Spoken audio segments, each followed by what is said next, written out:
தமிழகம் எங்கும் கிளைகள் கொண்ட Annamal institute of hotel management and hospital management படிப்பில் சேர்வதற்கான அட்மிஷன் நடைபெறுகிறது. தென்காசி மாவட்டம் அன்னை முதியோர் இல்லத்தில் 4 பேர் பலியான விவகாரம் தொடர்பாக காப்பகத்தின் உரிமையாளரை போலீசார் கைது செய்தனர். இதுகுறித்த கூடுதல் விவரங்களை செய்தியாளர் ராஜன் வழங்க கேட்கலாம். ராஜன், அந்த முதியோர் இல்லத்தில் இருக்கக்கூடிய அந்த 4 பேர் எப்படி பலியானார்கள்? முழுமையான விவரங்கள் என்ன, சொல்லுங்க.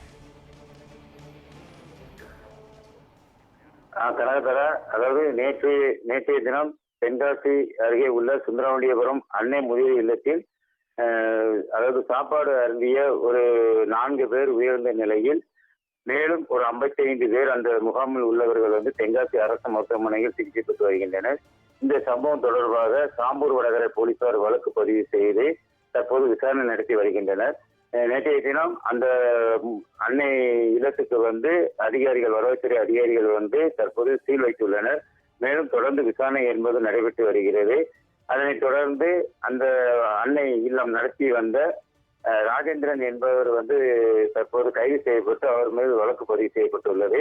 மேலும் இந்த 55 பேர் இந்த முதியோர் சிகிச்சை பெற்று வருவதை மாவட்ட நிர்வாகம் இவர்களை தங்க வைப்பதற்கான ஏற்பாடுகள் தீவிரமாக அந்த தங்க வைப்பதற்கான ஏற்பாடுகள் தீவிரமாக நடைபெற்று வருகிறது. மேலும் இன்று அதாவது அதிக அளவு வயது முதியவர்கள் என்பதால் இன்னும் ஒரு சிலர் நிலைமைகள் கொஞ்சம் கவலைக்கிடமாக உள்ளது என்று தெரிவிக்கப்பட்டுள்ளது. மேலும் இந்த உயிரிழப்புகள் மேலும் அதிகரிக்கக்கூடாது என போல் இந்த மருத்துவர் தீவிர அவர்கள் பரிசீலனை செய்து தீவிர சிகிச்சை அளிக்கப்பட்டு வருகிறது. இந்த சம்பவம், இந்த 4 பேர் உயிரிழந்த சம்பவம் தென்காசி மாவட்டத்தில் பெரும் சோகத்தை ஏற்படுத்தியுள்ளது. தற்போது இந்த விடுதி உரிமையாளர் கைது செய்யப்பட்டு அவரிடம் போலீசார் தீவிர விசாரணை நடத்தி வருகின்றனர்.